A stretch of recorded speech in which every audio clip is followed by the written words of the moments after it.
Assalamualaikum warahmatullahi wabarakatuh. Saya sedang bersama dengan senior saya, kakak kelas saya di Mesir, Al-Mukarram, Ustadz Dr. Damanhur Abbas.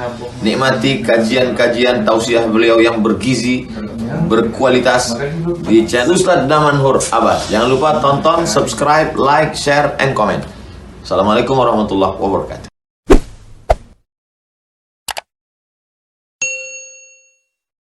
Assalamualaikum warahmatullahi wabarakatuh. Alhamdulillahilladzi ahyana ba'dama amatana wa ilaihin nusyur.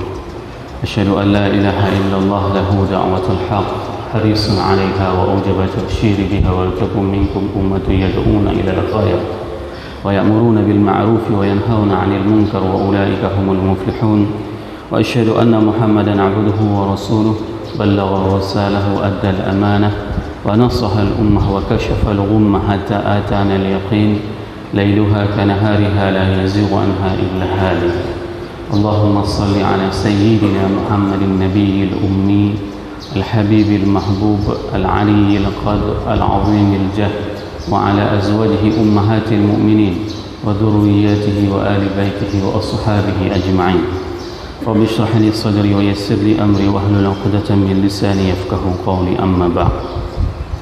Para asatiz yang saya muliakan, ayah bunda yang saya cintai, dan bapak ibu jemaah salat subuh yang dirahmati Allah, marilah senantiasa kita memanjatkan puji dan syukur kita kepada Allah yang telah memberikan nikmat iman kepada kita sehingga kita dapat melangkahkan kaki kita untuk melaksanakan salat subuh berjamaah. Salawat dan salam mari sama-sama kita panjatkan kepada junjungan kita Nabi besar Muhammad sallallahu alaihi wasallam yang telah mengajarkan kepada kita semua aspek kehidupan yang melalui para sahabat tabi'in dan para ulama, sehingga kita bisa mengetahui majelis ilmu yang diajarkan oleh baginda Rasulullah sallallahu alaihi wasallam itu terdiri dari dua tahapan. Pertama sekali, pada saat Rasul setelah salat subuh itu mengajarkan berbagai macam cara dan tausiahnya. Salah satu di antara tausiah yang disampaikan oleh Rasul pada saat subuh hari itu adalah tentang bertanya kepada para jamaah. Apakah kalian mempunyai pertanyaan? Akan tetapi para sahabat mereka tidak akan pernah bertanya dalam hal mereka bukan min kathratus su'al, bukan di antara umat Nabi Muhammad SAW yang banyak bertanya kepada Rasulullah, sehingga Al-Quran mengidentifikasi hanya ada 13 pertanyaan para sahabat yang dicatat di dalam Al-Quran, seperti yas'alunaka 'anil khamr, yas'alunaka 'anil bir, yas'alunaka 'anil af, yas'alunaka 'anil qital.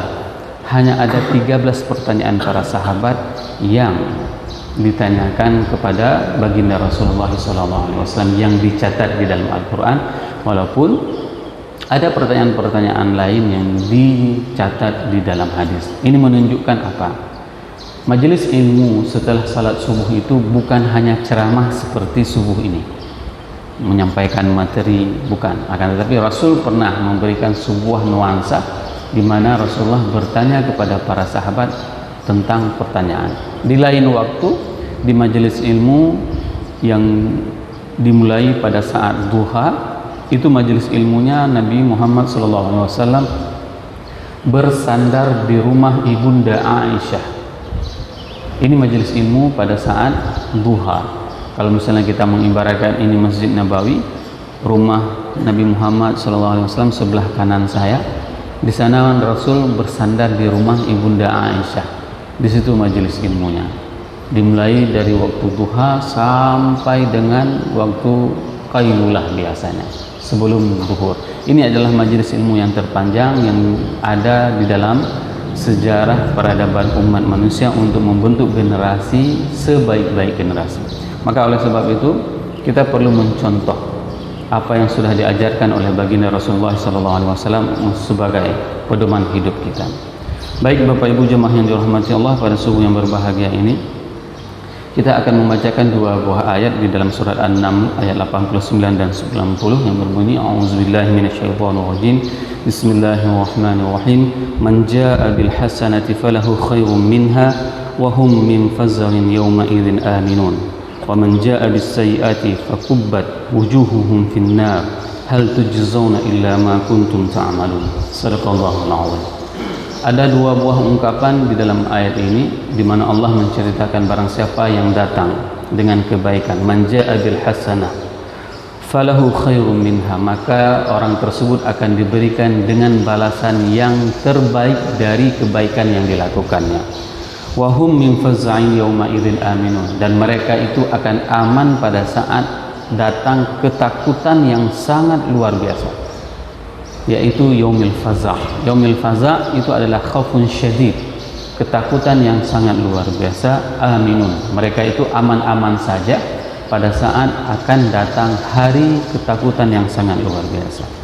Wa man jaa bis sayyi'at, dan barang siapa yang datang melakukan dan berbuat tentang keburukan, fakubbat wujuhuhum finnar, maka akan dibenamkan wajahnya ke dalam neraka. Hal tujzauna illa ma kuntum ta'malun, apakah kalian itu akan dibalas kecuali apapun yang telah kalian perbuatkan.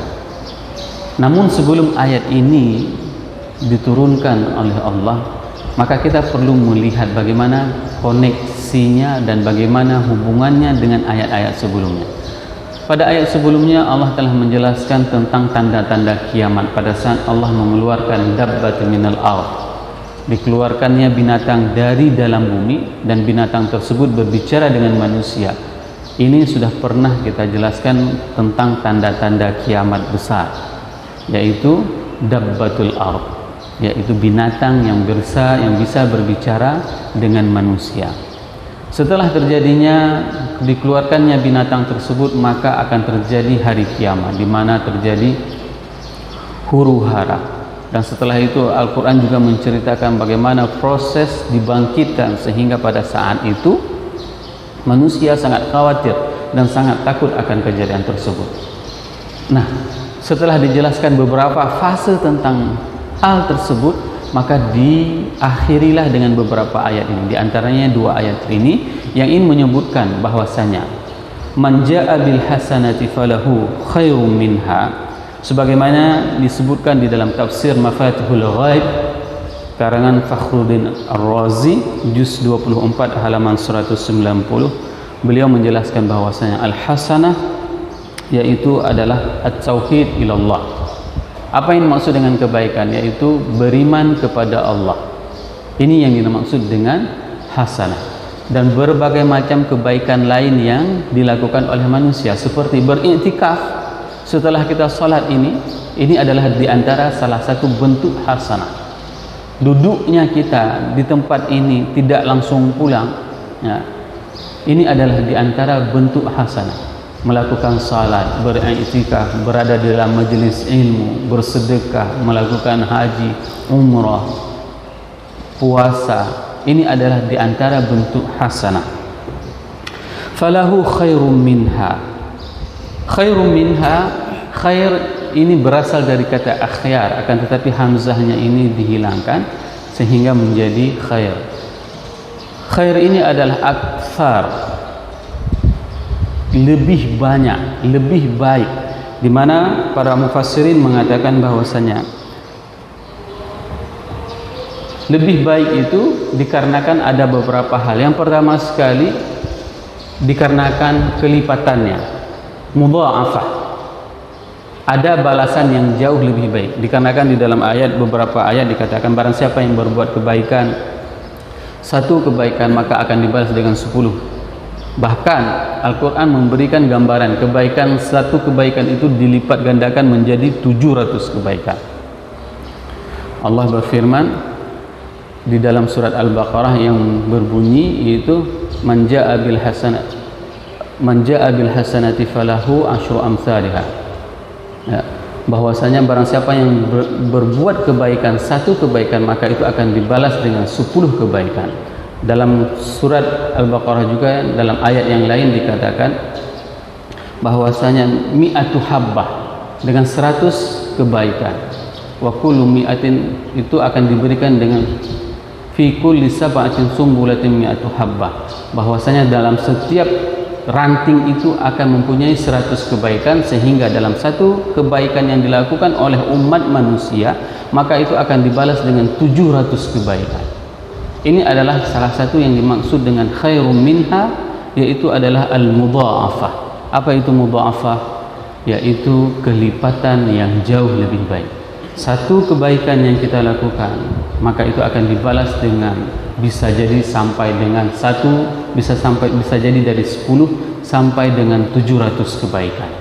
Bayangkan, kebaikan kita duduk beriktikaf pada subuh yang berbahagia ini balasannya bisa jadi 10 kali lipat atau 700 kali lipat kebaikannya. Yang kedua, dikarenakan khairum minha, dikarenakan berkesinambungan. Sebagaimana Allah berfirman di dalam surah Fussilat, yaitu falahu ajrun ghairu mamnun. Ghairu mamnun adalah ghairu maqtu'in. Ini adalah salah satu kebaikan apabila dilakukan oleh manusia, maka kebaikan tersebut tidak akan pernah terputus. Sebagaimana Rasulullah SAW mengatakan bahwasanya setiap anak Adam itu akan terputus amalannya kecuali 3 hal. Di antaranya itu adalah berwakaf. Pada saat seseorang berwakaf hartanya, maka sampai dia mati, harta tersebut akan terus bekerja untuk mengalirkan pahala kepada orang yang mempunyai harta. Ini yang dimaksud dengan berkesinambungan. Pada saat manusia diberikan umur oleh Allah, katakanlah seseorang itu mempunyai umur 50 tahun, 60 tahun, 70 tahun. Pada saat itu dia masih mempunyai amal yang bisa dikerjakan dan masih bisa mengalir amal tersebut. Namun begitu dia meninggal, amal tersebut juga akan bisa terus bekerja untuk kebaikan dirinya apabila seseorang tersebut melakukan kebaikan di mana kebaikan itu tidak akan pernah terputus. Salah satu kebaikannya itu adalah dengan mendidik anak. Ini yang paling miris, ya, paling miris. Berapa banyak di antara orang dia itu sayang kepada anak dengan cara yang salah. Bahkan kepedulian dia dalam mendidik anak itu tidak jauh lebih hebat daripada kepedulian seekor kambing. Cobalah lihat hari ini. Seekor kambing itu kalau seandainya anaknya tidak pulang, dia itu pasti akan susah mencari anaknya.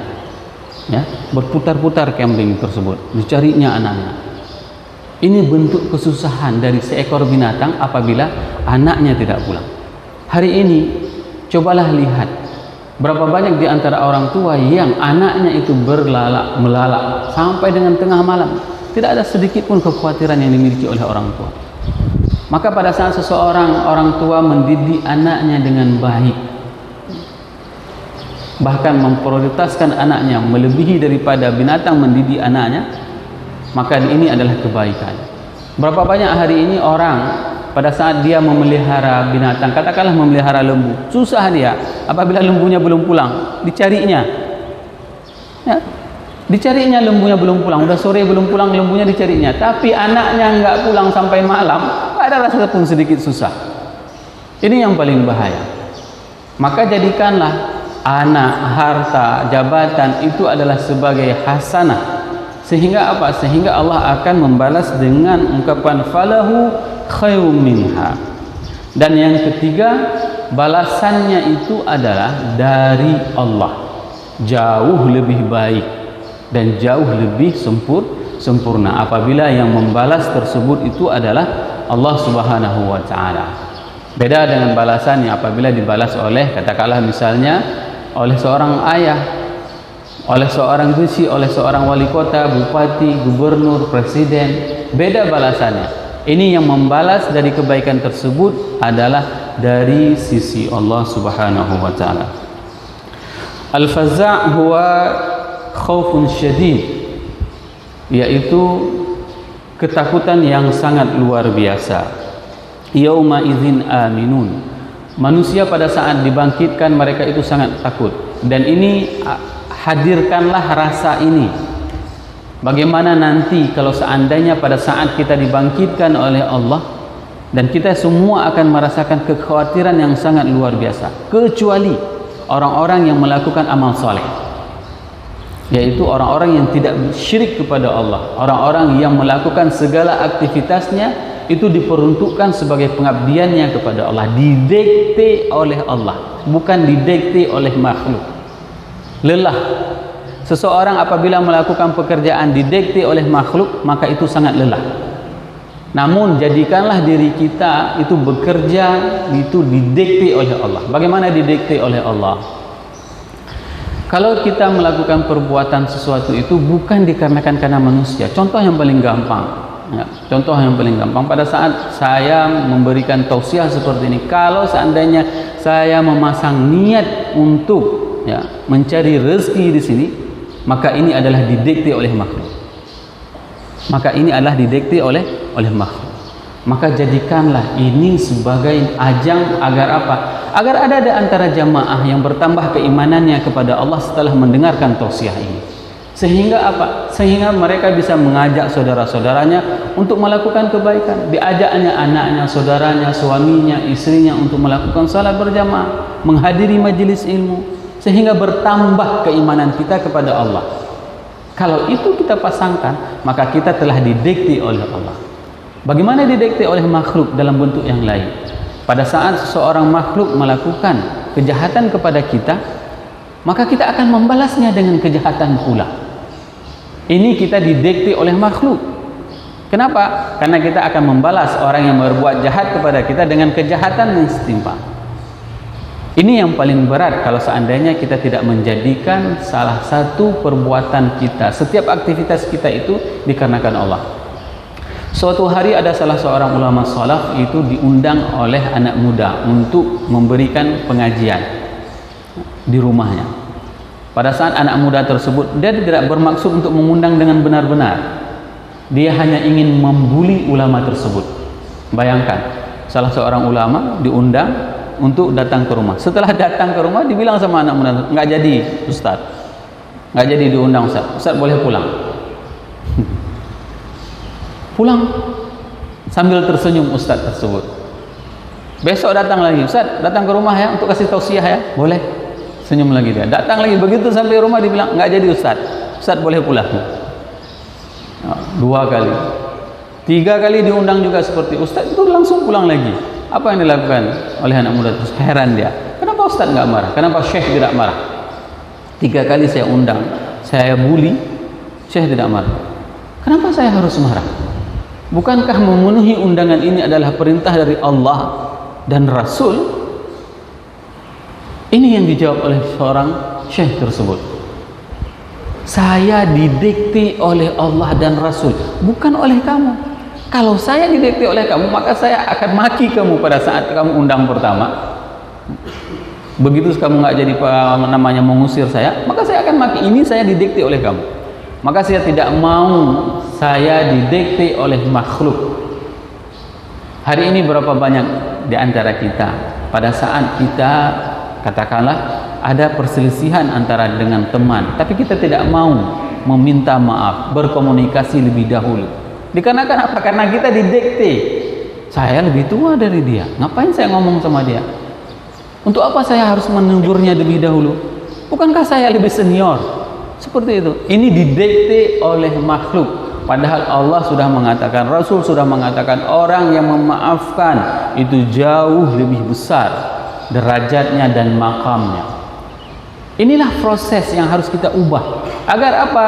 Agar kita nanti di hari faza, hari yang sangat khawatir, hari yang sangat luar biasa hiruk pikuknya, aminun, kita itu aman, tentram. Ini yang harus kita tanam. Jangan pernah didikte oleh makhluk. Jadikan diri kita didikte oleh Allah dan Rasul. Wa man jaa bis-sayyi'at, dan barang siapa yang datang dengan keburukan, kejahatan, fakubbat wujuhuhum finnar, maka wajah mereka itu akan dibenam di dalam neraka. Hal tujzauna illa ma kuntum ta'malun, apakah ada balasan illa ma kuntum ta'malun, kecuali apa yang telah kalian perbuatkan. Ayat ini menjelaskan sisi lain. Kalau tadi kita menjelaskan kawin yang pertama, ini adalah sisi lain dari kawin. Tadi kebaikan, kalau sekarang itu adalah kebaikan. Barang siapa berbuat kebaikan, maka mereka tidak akan pernah takut pada hari yang paling mengkhawatirkan. Mereka akan terasa aman pada hari yang paling mengkhawatirkan. Yang kedua, sisi yang kedua, barang siapa yang melakukan kejahatan, barang siapa yang melakukan kemaksiatan. Apa itu sayiat? Para mufassirin semuanya sepakat yang dimaksud dengan sayiat itu adalah asyirku billah, syirik kepada Allah. Dan syirik ini sangat banyak macam jenisnya. Bahkan sekarang sudah ada syirik milenial. Ya. Syirik milenial itu paling sering terjadi hari ini sesuai dengan perkembangan zaman. Kalau dulu orang-orang syirik itu mereka menyembah berhala, Lata wal Uzza. Hari ini orang-orang menyembah jabatan, uang, harta, wanita. Ini yang disembahnya. Sehingga apa? Sehingga dia tidak berani untuk menegur istrinya yang tidak menutup aurat, istrinya yang tidak mau salat, suaminya yang tidak menutup aurat, suaminya yang tidak salat, tidak dekat dengan Allah, tidak berani dia lakukan. Kenapa? Khawatir akan kehilangan cinta. Padahal begitu meninggal nggak ada lagi cinta itu. Langsung yang laki kawin lain, kalau perempuan lebih sering setia. Ini yang dimaksud dengan kesyirikan milenial, di mana pada saat seseorang melakukan segala sesuatu, dia tidak menjadikan sebagai pengabdian dirinya kepada Allah dan kepada Rasul. Fakubbat wujuhuhum finnar, maka akan dibenamkan wajahnya di dalam neraka. Apakah mereka tidak berada dalam neraka? Iya. Kendati pun mereka sedang berada di dalam neraka, akan tetapi bentuk siksaannya itu adalah fakubbat, dibenamkan. Ini menunjukkan adalah sesuatu yang sangat hina, sesuatu yang sangat luar biasa pedihnya. Walaupun mereka sudah di dalam neraka, pada saat mereka melakukan kesyirikan, kemaksiatan kepada Allah dan Rasul, maka wajah mereka itu akan dibenamkan. Kenapa disebutkan dengan wajah? Dikarenakan wajah merupakan madharul jasad, dikarenakan wajah merupakan representatif, ya, perwakilan dari anggota tubuh yang paling sering menjadi perhatian manusia. Bentuk kehinaan apabila seseorang itu ditampar wajahnya, ya. Seseorang kalau ditampar wajahnya, kalau misalnya ditampar lengannya, orang nggak akan merasa terhina. Tapi begitu ditampar wajahnya, maka orang tersebut akan terasa hina. Maka bentuk siksaan itu adalah dengan mewujudkan, dengan menyebutkan wajah, ini adalah salah satu bentuk kehinaan. Disiksa salah satu anggota tubuh yang paling terhormat, yaitu wajah manusia. Hal tujzauna illa ma kuntum ta'malun. Apakah kalian itu tidak dibalas? Apakah kalian itu akan mendapatkan balasan kecuali apa yang kalian perbuatkan? Maka ini adalah kesempatan Bapak Ibu jemaah yang dirahmati Allah. Allah masih memberikan waktu kepada kita, kesempatan umur, kenikmatan. Berapa banyak ada di antara jamaah yang melakukan berbagai macam kemaksiatan kepada Allah, tapi Allah tidak mencabut nyawanya sampai dengan hari ini. Dan Allah menutupi aib. Allah menutupi aib yang dilakukan oleh manusia. Kemaksiatan yang pernah dilakukan dulunya itu tidak pernah dibeberkan di hadapan manusia. Kalau seandainya aib tersebut diungkapkan oleh Allah, maka sungguh malu kita berjalan. Kita tidak akan berani untuk keluar salat seperti ini. Kalau seandainya semua kemaksiatan itu dalam berbentuk aib dinampakkan oleh Allah kepada kita, maka ini adalah kesempatan. Kalau seandainya dulu kita tidak baik sama orang tua kita, tidak pernah menjadikannya sebagai surga yang berada di rumah kita, maka ini adalah kesempatan. Pada saat kita masih mempunyai orang tua, terutama ibu, pada saat seseorang itu masih mempunyai ibu, maka jadikanlah ibunya adalah sebagai surga yang berada di dalam rumahnya. Tidak usah jauh-jauh Bapak Ibu jemaah yang dirahmati Allah untuk mencari surga. Bukan dari satu majelis ilmu ke majelis ilmu yang lain, bukan dari satu mimbar ke mimbar yang lain, bukan dari satu tempat ke tempat yang lain untuk mencari surga Allah. Bagi yang masih mempunyai orang tua, surganya itu ada di dalam rumahnya. Bahagiakan orang tuanya, bahagiakan. Apapun keinginan orang tua selama itu di dalam keinginan Allah, kehendak Allah dan Rasul, maka penuhilah.